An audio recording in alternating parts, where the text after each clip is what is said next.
Fator XY.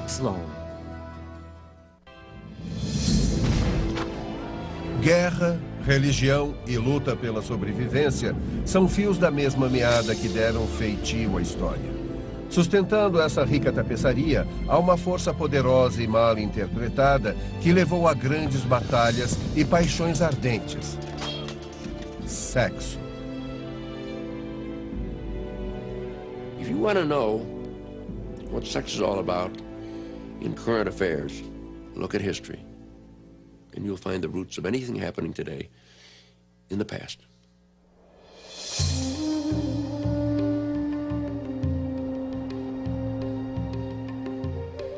Os primeiros relatos escritos de sexo não apareceram em banheiros da Idade da Pedra, mas em tabletes de argila da antiga civilização da Mesopotâmia, que floresceu há 3.200 anos antes de Cristo.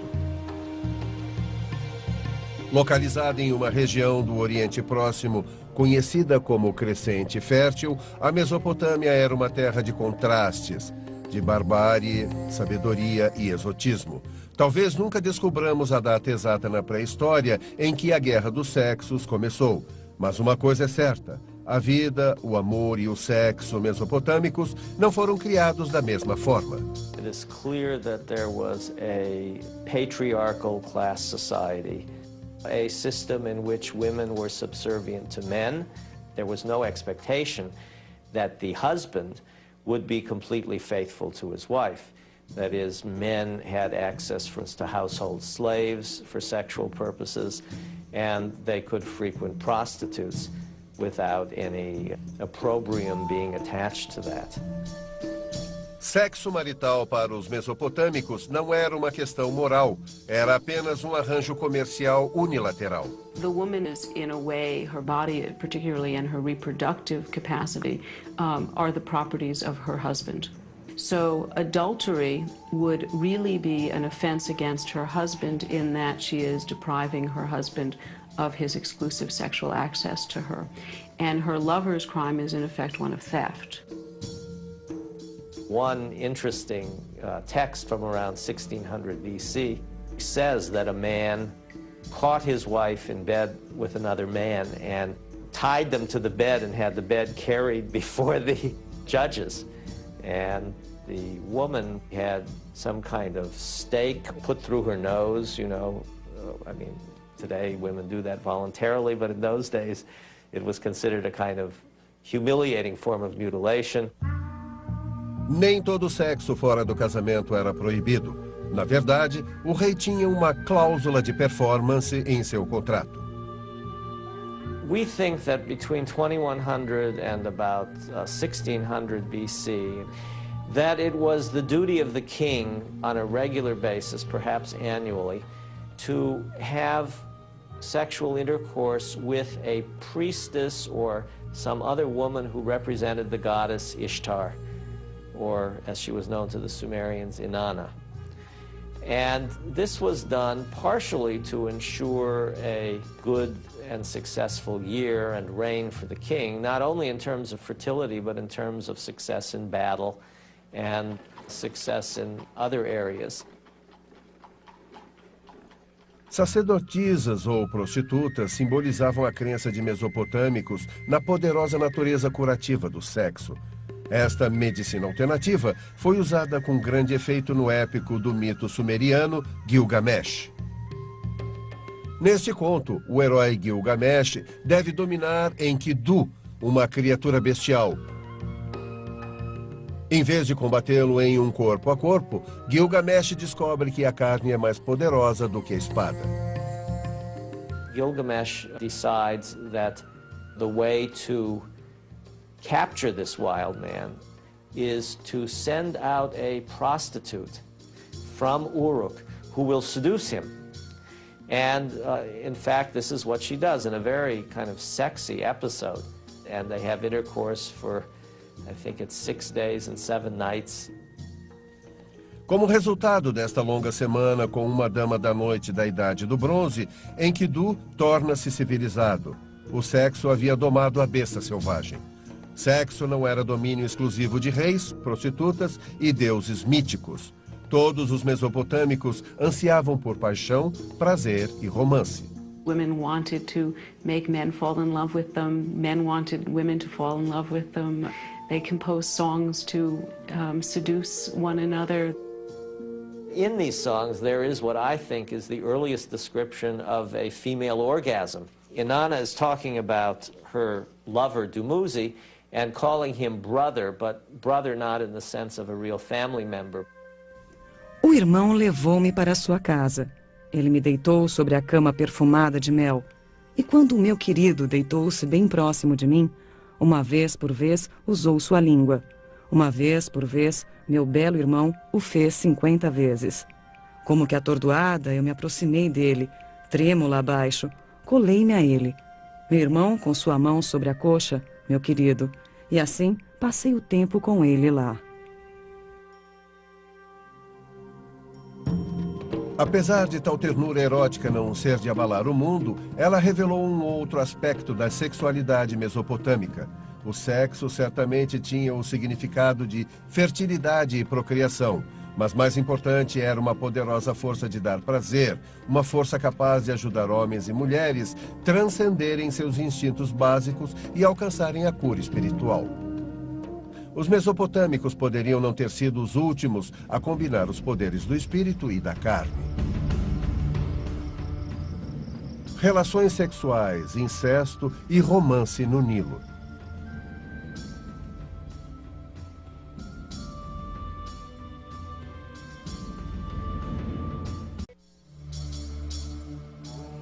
Entre areias moventes e um sol de deserto inclemente, os antigos egípcios floresceram quase 5.000 anos atrás.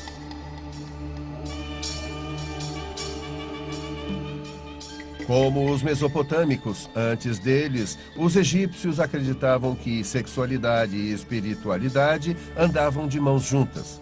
O caminho para a vida eterna poderia ser facilmente encontrado tanto no quarto quanto no templo. Sexualidade e sensualidade permeavam quase todos os aspectos das crenças dos antigos egípcios, começando com a origem de seu universo, um verdadeiro trabalho manual. Mankind was created through the god Atum stimulating himself through masturbation, and through that act arose all of mankind. Nem a morte impedia a celebração dos sexos dos egípcios. Para eles, a relação sexual com a morte, simbolicamente, era uma parte crítica do ciclo da vida, fertilidade e renascimento. Estas crenças foram primeiramente exemplificadas no mito da deusa Ísis e seu marido, o deus Osíris. Segundo a lenda, Osíris foi desmembrado pelo seu perverso irmão Sete, que espalhou as partes do corpo por todo o Egito. Para humilhar mais ainda, Sete joga o pênis de Osíris no Nilo, onde este é engolido por um peixe. Isis manages to recover all of the pieces of her beloved husband and wrap them up again, which is one of the symbols of mummification. And in these scenes, we see the mummified Osiris with an erect phallus lying on a bed, and his wife Isis in the form of a kite, of a bird, descending over him at the moment of impregnation. And so we have this idea of actually sensuality and rebirth. Even from death, you can have sensuality. Estes contatos divinos não eram reservados apenas para o morto. A maioria dos egípcios desfrutava do sexo por prazer, bem como pela procriação. There was sort of a wonderful sense of adolescence and freedom with sexuality and sensuality, sort of like being an ill-minded teenager in today's culture. We do know that there was a lot of romance involved in ancient Egypt. We have poetry which refers to the sensuality of a woman's thigh and neck and breast, and a woman being compared to a little gosling or a little kitten. Um desses poemas foi escrito por Sobnak, da Cidade dos Mortos, que combinou imagens curiosas de sedução e de animais domésticos para criar sua própria visão de amor romântico. Quão esperta é a irmã em armar o seu laço. Ela não é filha de um criador de gado, mas me laça com seus cachos de cabelo. Capturando-me com seus olhos e prendendo-me com suas ancas, ela me marca com seu ferro em brasa. Tal erotismo pode ter sido normal para o egípcio médio, mas chocou ao pudico historiador grego Heródoto quando este visitou o Egito no século V a.C. He was shocked at the Egyptian sensuality and the way that sex and sensuality was really throughout all of the culture. He said that a man who was losing his eyesight needed the urine of a virgin to cure his blindness. And it was impossible in Egypt. He could not find a virgin in the entire country. Heródoto provavelmente utilizou mais que uma licença dramática, mas havia um elemento de verdade em sua narrativa. There were very few prohibitions about having sexual relations. In fact, we have no words that we can identify from ancient Egyptian as the word virgin. Apesar da liberalidade sexual dos egípcios, eles desaprovavam o adultério, ou como diziam, ir a outra casa. Marriage was very important to the Egyptians. And adultery attacks this fundamental basis of Egyptian society. In literary texts, the adulterous wife is thrown to the dogs, or she's burned. The man might be also executed, or he may well also just be mutilated. Se o casal tivesse a sorte de não cair nas ciladas do adultério, de ser queimado vivo ou ser mutilado, ambos voltavam sua atenção ao mais importante aspecto da cultura egípcia: gerar filhos. One of the hallmarks of Egyptian civilization is the notion of breeding heirs. An individual is not successful unless he engenders heirs who will maintain his name in the afterlife and who will maintain his cult after death. That person carries your memory. E como uma mulher egípcia saberia que carregava um herdeiro de importância? Através de uma variedade de testes de gravidez antes de Cristo. We do have a number of very interesting recipes for telling if a woman was pregnant. Most of these involve her urinating on different types of material, and if the emmer sprouts versus another type of grain, then she's pregnant. Or inserting a onion into her vagina, and if the onion can be smelled on her breath, it means she's pregnant or not. Os egípcios eram igualmente engenhosos com relação à contracepção. Além das esponjas feitas de papiro, utilizavam uma variedade de ingredientes como mel, duchas de leite azedado, flores de acácia e até mesmo esterco de crocodilo. Some of the things they used, I think, would have been effective birth preventatives simply by their smell. Muito do que sabemos sobre a contracepção e o dia a dia dos egípcios foi preservado em papiro. Muitos estudiosos acreditam que esses registros escritos da vida dos antigos egípcios representavam 1 a 5% da população, a elite alfabetizada. É desta camada superior da sociedade egípcia, que inclui reis, rainhas e outros nobres, que recebemos algumas das mais pitorescas narrativas do Egito.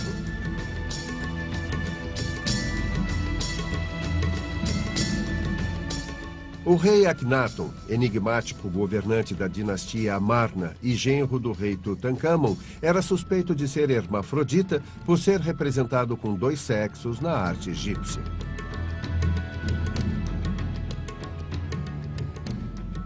Casamentos entre irmãos e pais com filhas na família de Akhenaton levaram a rumores de que ele seria a inspiração original para o Édipo de Sófocles.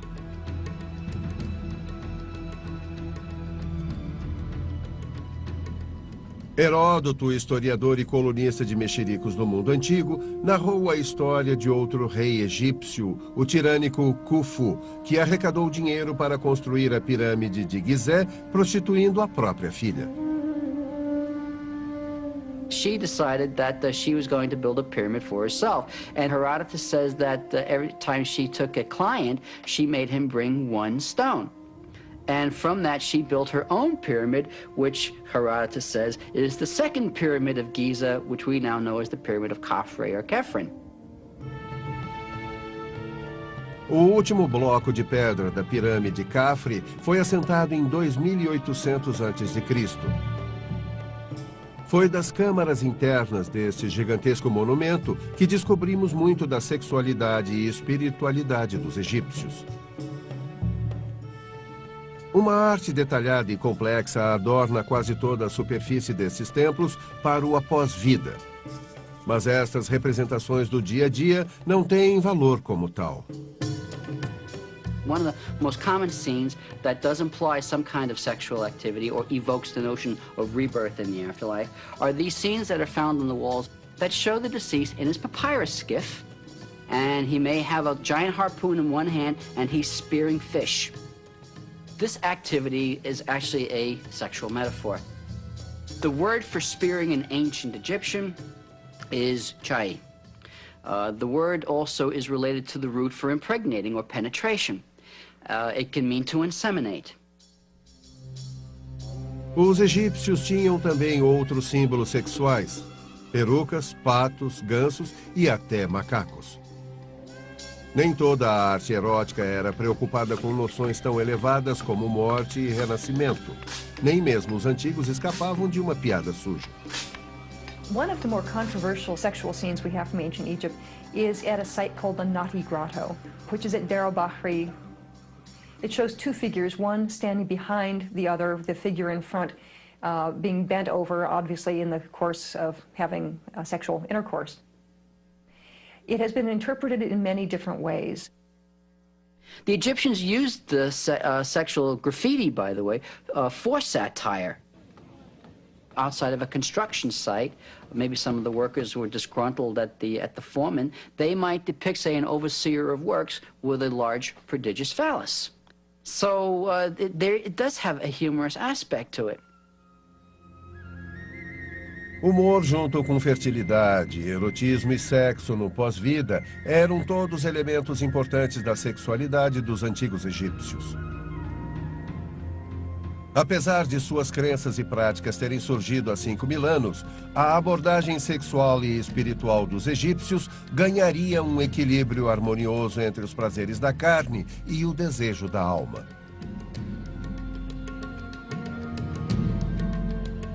As grandes civilizações que se seguiram a eles levariam tal equilíbrio a extremos.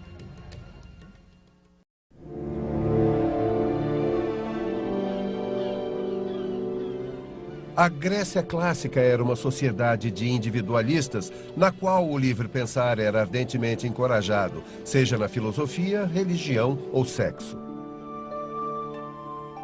We tend to think of the Greeks as somehow a sexually liberated people. They were not hung up about the same kinds of things that we're hung up about. Their acceptance of sex is a natural part of life. It's something that makes them, at the same time, a very attractive culture, and at the same time, a very foreign culture. O comportamento lascivo da elite masculina grega era espelhado em seus deuses. O onipotente Zeus era um marido namorador, cujo apetite sexual variava de uma gama de deusas a mulheres mortais a jovens garotos. Outras criaturas da mitologia grega eram mais caricaturescas em seus desejos carnais. Pan and the satyrs represented the animal aspect of sexual desire. They are usually represented as not only insatiable, but always in pursuit. It's a little bit like the Roadrunner cartoons, where Wile E. Coyote never actually attains his goal, but he's defined by his pursuit of it. O romance amoroso entre homens e mulheres não era norma na Grécia clássica. Os casamentos eram, em sua maioria, arranjos econômicos para garantir a linhagem e herdeiros. As esposas gregas, geralmente 10 a 20 anos mais jovens que seus maridos, só atendiam aos afazeres domésticos e da família e mais nada. Mas, para os seus maridos, a Grécia clássica era verdadeiramente um mundo de homens.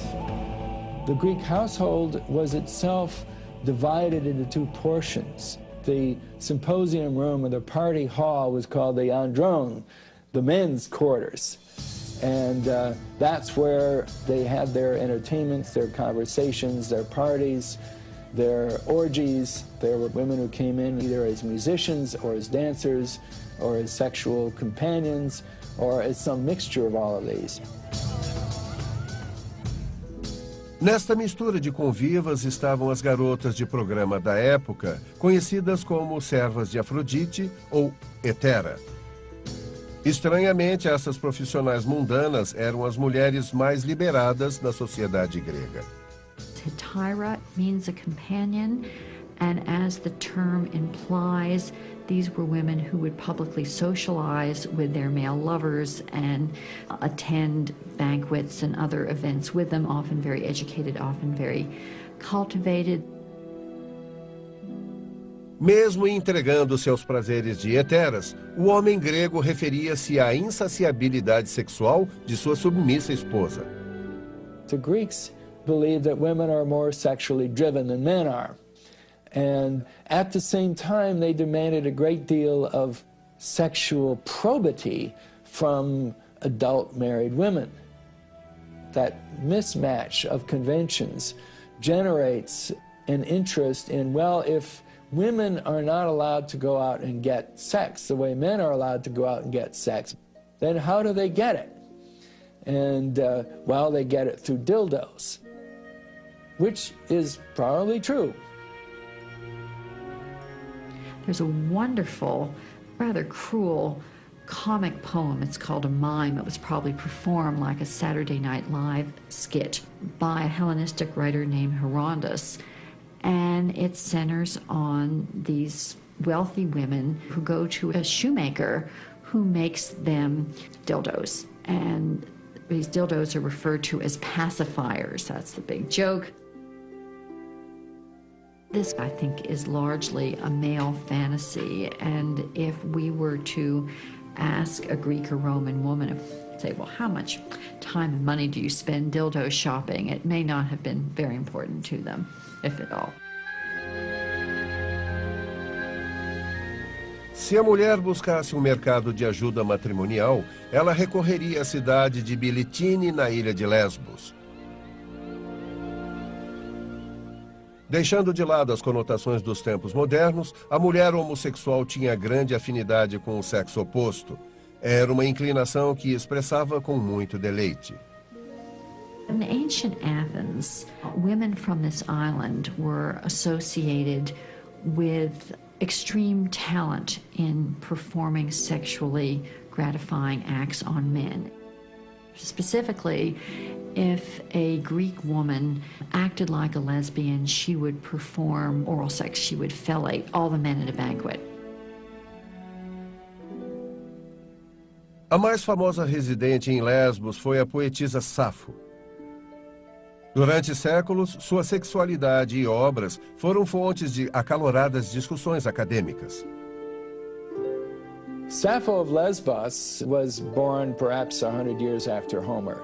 She was not necessarily a homosexual, although she writes erotic poetry about longing for beautiful young girls. Volte, eu imploro, envolta em sua túnica alva como leite. Ah, que intenso desejo acende por suas formosas formas. Mulher alguma deixaria de tremer frente à sua sedução. She wrote that because it was traditional in that genre and that style of poetry, poetry sung by young girls, for young girls, usually in public religious ceremonies. They spoke of each other in sexual terms because certainly the language of sexual love and the language of admiration and praise are very closely blended in Greek poetry. Na Grécia clássica não existia nenhum estigma atribuído à homossexualidade masculina ou feminina. O próprio Platão cantava louvores ao amor entre homens nos simpósios. The Greeks didn't castigate sexual preference, just as we don't castigate people who prefer soccer to football or basketball to hockey or something like that. No, it wasn't a ground of moral judgment. It just wasn't a category. Relações homossexuais masculinas quase sempre envolviam um homem mais velho e um rapaz mais jovem, uma prática conhecida como pederastia. Certain subcultures in Greece, particularly the elite subcultures, romanticized the relation between an adult male and a pubescent boy. It was a rite of passage in a sense.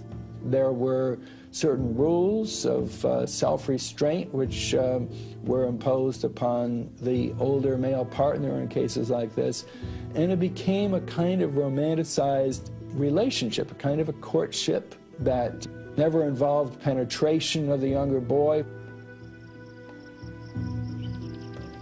Um dos mais famosos contos de amor homossexual masculino na Grécia é a antiga lenda do bando sagrado de Tebas. Este corajoso exército de 300 amantes supostamente lutou contra Alexandre o Grande e seu pai na Batalha de Quironeia em 338 a.C.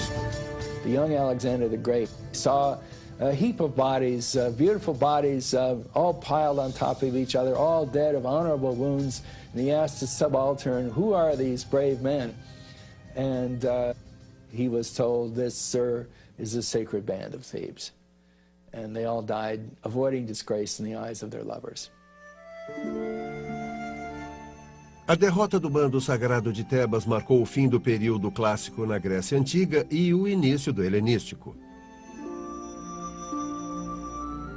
Esta era dinâmica introduziu várias mudanças na cultura grega, especialmente no campo da sexualidade. O nu feminino gradualmente substituiu o nu masculino como forma ideal de beleza para os gregos. Os laços eróticos entre homens e mulheres se estreitaram, tomando o lugar da relação homem com homem. Parecia que os sábios e cultos gregos finalmente descobriram a humanidade na mulher.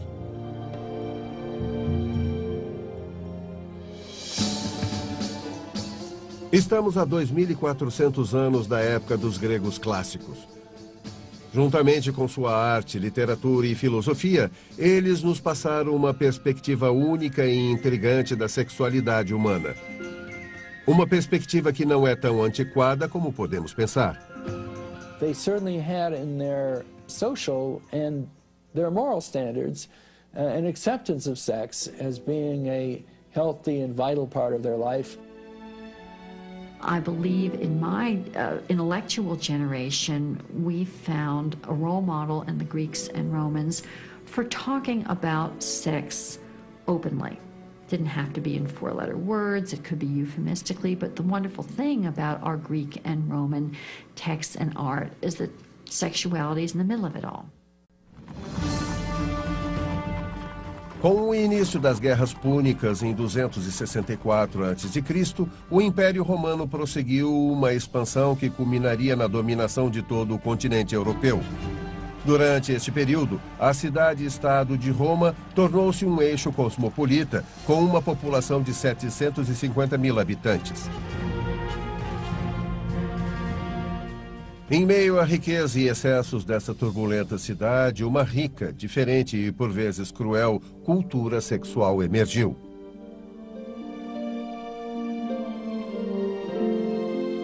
The Romans like to pretend that they learned a lot of what they knew about widely ranging sexual, particularly homosexual behavior from the Greeks. But I suspect that the Romans just used Greek lore and adopted Greek gods connected with sexuality to legitimate and provide a Greek pedigree for what they were doing already. Entre os deuses adotados pelos romanos estava Priapos, um sujeito com uma característica proeminente. Para os romanos, o membro masculino dava mais sorte que a proverbial pata de coelho. Male genitals were considered lucky in Roman culture. When a Roman general triumphed, there was a phallus hanging from his chariot, supposedly to keep away the evil eye. O dogma básico da sexualidade romana é que um indivíduo deve dominar enquanto o outro se submete. No topo desta hierarquia carnal estava a elite masculina romana. Everything seems to have been geared towards their benefit. An adult citizen male was the ideal sort of hard-bodied person with no holes, you know. He was a penetrator. He was the one who got to stick it in other people. Roman men sought and bought all kinds of sexual companionship. The only way a Roman man in particular could get into trouble for extramarital sex was if it involved the wife or the respectable son or daughter of another Roman citizen. O objeto de desejo mais comum da elite masculina eram os escravos que trabalhavam nos lares abastados. Tais homens e mulheres poderiam ganhar sua liberdade, mas tinham pouca ou nenhuma posição social. The difference between a slave body and a citizen body was that slave bodies were property, and they were especially sexual property, open to penetration. And this was true for men as well as for women. Enquanto os homens buscavam seus interesses libidinosos em casas de banho, bordéis e na praça central, o que faziam as mulheres romanas da classe alta em seu tempo livre? Roman women were, on the one hand, yes, second-class citizens. They weren't full citizens, they didn't vote. And yet at the same time, they owned property. They could move around in public very freely. They were very opinionated. They would expect to have children. But they weren't really expected to stay home and keep their mouths shut. Fidelidade conjugal era esperada de uma boa esposa romana. Mas em alguns casos, as mulheres da elite ou matronas eram tão libidinosas quanto a sua contrapartida masculina. But we do have this one female poet, Sulpicia, and she celebrates this torrid affair that she's having with a male of her own social class. And she writes in her poetry that it would be more shameful for her to keep her affair with him secret than to expose it. And she says to her readers, if you're not lucky enough to have a gratifying sexual affair of your own, read my poetry and experience this all through me vicariously. Encontro romano em particular poderia ter causado mais convulsão política que qualquer diversão na Casa Branca. We know of a great number of illustrious Roman matrons who got away with having extramarital lovers. Probably the best known is Servilia. She's the mother of Brutus, who assassinated Julius Caesar. It was no secret that she and Julius Caesar had been lovers for years. According to Suetonius, a Roman source, what Julius Caesar said when he saw Brutus with the dagger in his hand was, in Greek, "And you, my child." O mundo pode nunca saber se César era realmente o pai de Brutus, mas é sabido que as mulheres da elite romana da classe social de Servília poderiam facilmente obter o divórcio e quase sempre obtinham. O satírico do século II, Juvenal, escreveu sobre uma matrona sempre casada. Sua marca só está crescendo. Ela teve 8 maridos em 5 invernos. Escreva isso em sua lápide. Apesar de Juvenal ser dado a voos de fantasia retórica, era bem possível que as transgressões dessa mulher, sejam reais ou imaginárias, a seguiriam até o túmulo. Os romanos, às vezes, entalhavam maldições ou orações de amor e as enterravam com o morto. The idea was that the dead person was going to bring this curse or whatever it was down to the gods of the dead. These things are a riot to read. And it's saying things like, I want you to curse so-and-so who scorned my love. And they go from head to toe saying, you know, blast their head, blast their eyes, blast their nose, blast their mouth. They work all the way down the body. And when they get to the genitals, you know, they usually have a few cutting remarks. Os cemitérios romanos também eram locais de encontros de prostitutas e seus clientes. Desgostoso com a disseminada devassidão, o filósofo Sêneca escreveu mais tarde: O prazer será sempre encontrado pelos banhos e saunas e lugares onde se teme a polícia. Em busca das sombras, suave, exausto, cheirando a vinho e perfume, pálido ou então pintado e coberto de cosméticos como um cadáver.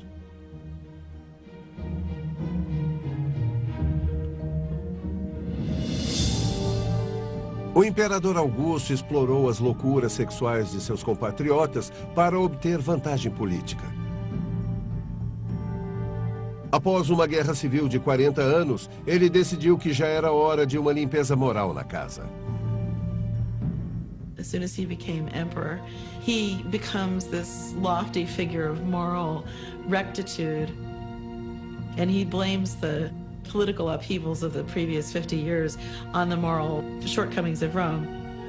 His own power hunger has nothing to do with it. No, it's that women are running around, you know, and we've all got to pull our socks up. So he makes adultery into a crime. As leis morais de Augusto restringiriam a libido dos romanos e garantiriam a segurança futura do império? Ou os cidadãos de Roma seriam presas de seus excessos lascivos? Depois de ser coroado o primeiro imperador de Roma em 27 a.C., Augusto se alarmou ao descobrir que entre a elite romana a taxa de divórcio subia constantemente enquanto a de natalidade caía. Convencido de que essas tendências poderiam levar à queda do império, Augusto introduziu sua própria marca de valores de família. The supposed moral collapse that these laws are addressing is that women are too promiscuous, and so are men, and people are not getting married like they should, and they're not having children. His moral legislation was double-barreled. Half of it was aimed at making adultery a crime, and the other half of it was the incentive for people to get married. As reformas morais de Augusto ofereciam deduções de impostos a pares que permanecessem casados e tivessem filhos, mas muitos romanos continuaram seus costumes depravados e desenfreados. E neste grupo indecente estava a própria filha de Augusto, Júlia. Julia and her husband Agrippa had many children together, but it was well known that he was not the only man in her bed, and indeed people expressed shock that all their children looked like him. And they said, "What's the story, Julia?" And she's reported to have said, "Aha, I never take on a passenger unless I already have a full cargo," using a nautical metaphor to indicate that she waited till she was already pregnant to have all these lovers. Nem todas as mulheres romanas optaram por navegar nas águas do amor com carga completa. Em vez disso, elas utilizavam curiosos métodos de controle natalino. 25% of the things they knew to do for contraception were really, really good. They had a whole range of very effective herbal contraceptives, including a plant called silphium, which was so successful it became extinct. They also had gums that they would smear on the inside of the woman to plug up the cervix, or things that were like spermicides. Those worked pretty well. But then the 75% were wacko, like after sex, the woman should get out of bed, squat down, and sneeze. And this is supposedly going to drive out the seed. Durante os séculos I e II, o sexo continuou a ser popular e a economia romana nunca esteve tão melhor. Mas no século III, o império e seu exército estavam à beira do colapso como resultado das invasões dos bárbaros. Em um ato de desespero, o imperador romano Constantino se aliou à igreja cristã. The Romans were well aware of the fact that their empire was slipping away. The early Christians and others in the empire stopped looking so much at their prospects in this world and started thinking more about their prospects in the next world. And you think of this in terms of the new emphasis on virginity, which is becoming more and more pronounced. The more you give up, the closer you get to God.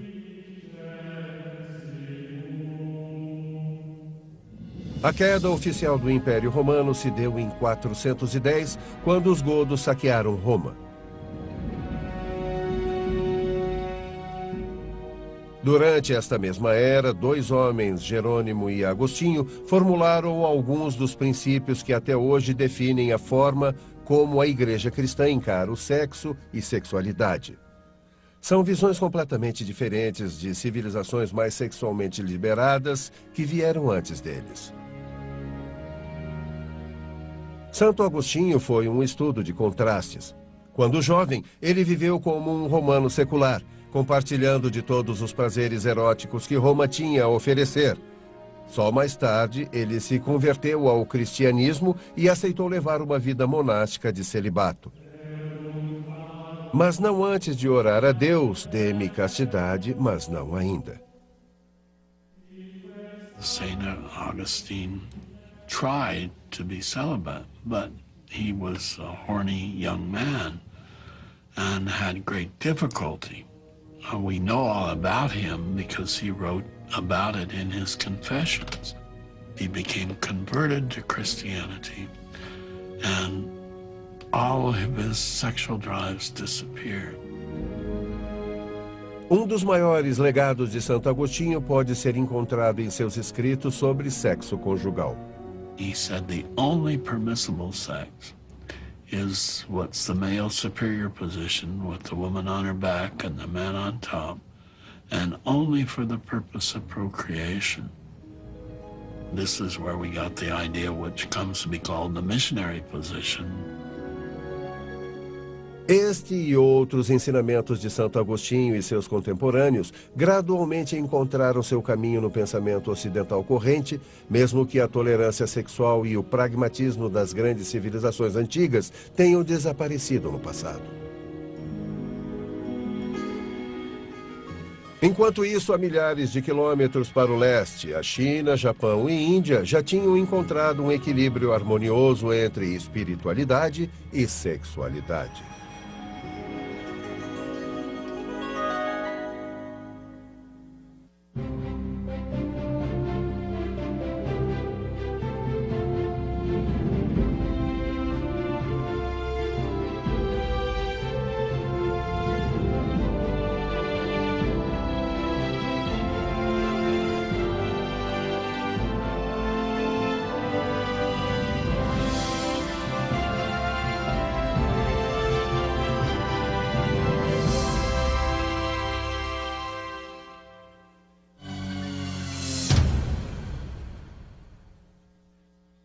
Os antigos egípcios floresceram quase 5.000 anos atrás.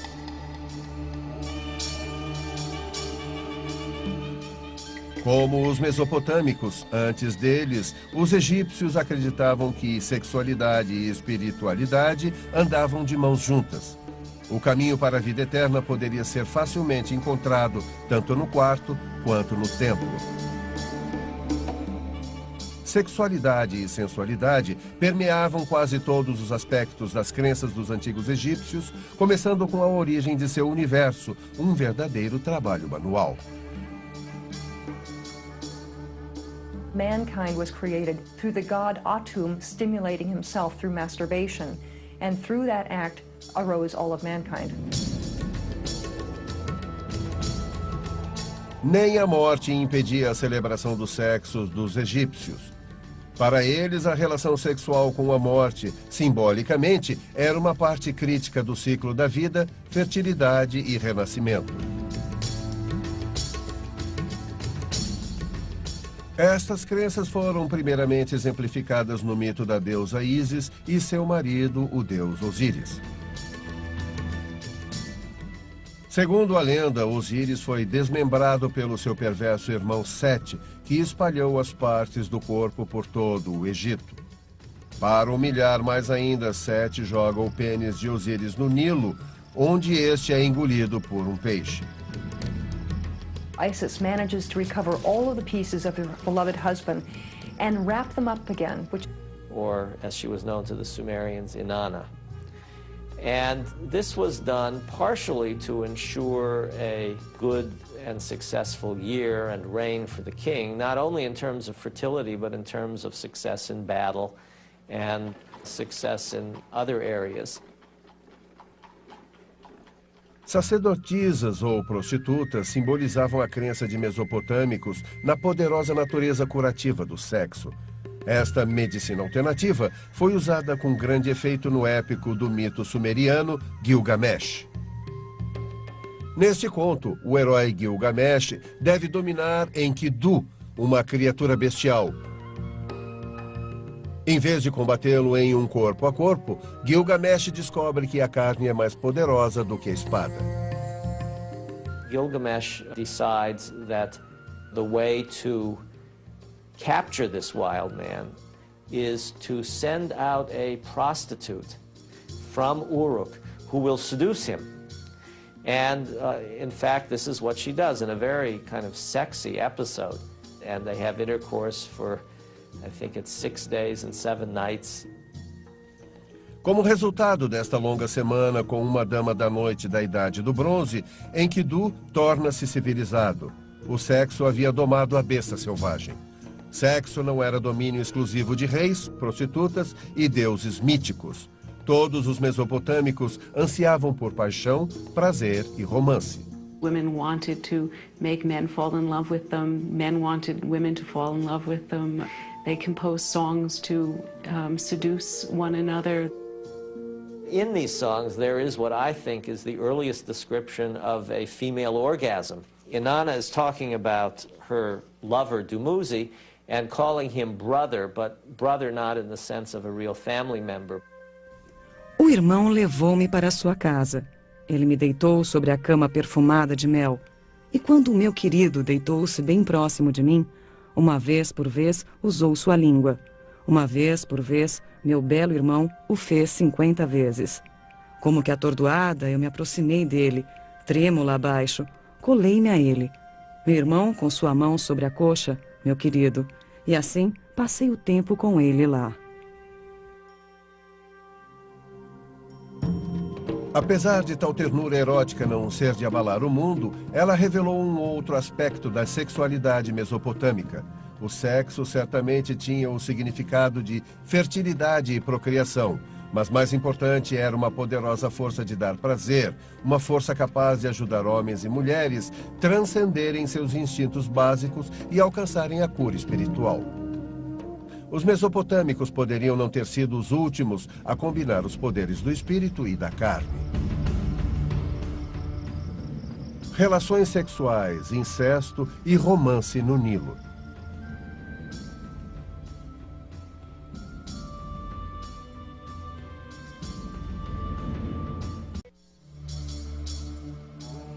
Entre areias moventes e um sol de deserto inclemente, That is, men had access to household slaves for sexual purposes, and they could frequent prostitutes without any opprobrium being attached to that.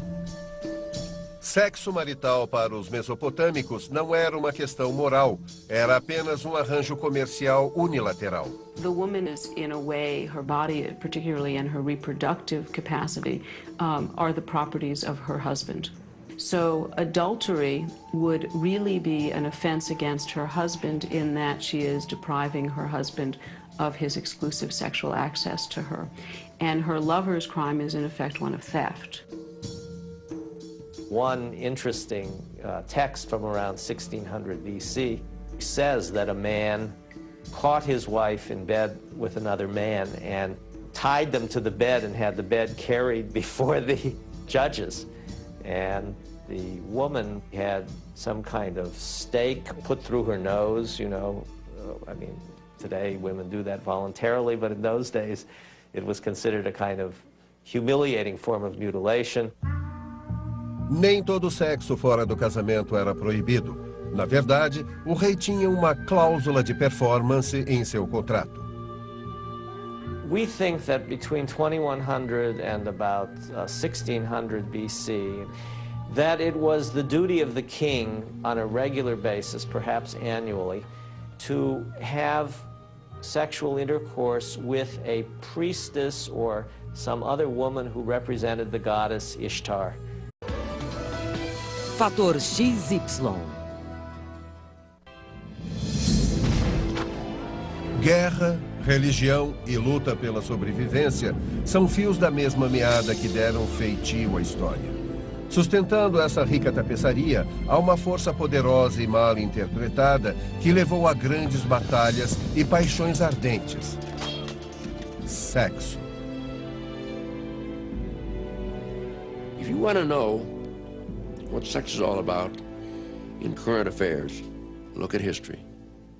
And you'll find the roots of anything happening today in the past.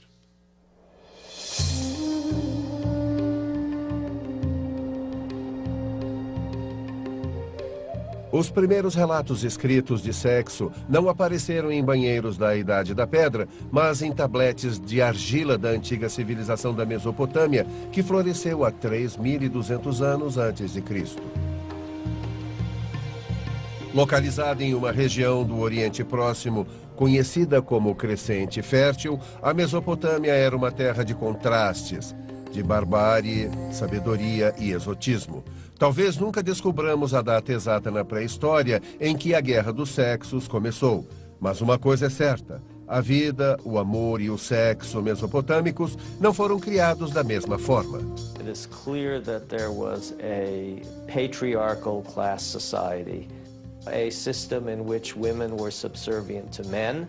There was no expectation that the husband would be completely faithful to his wife.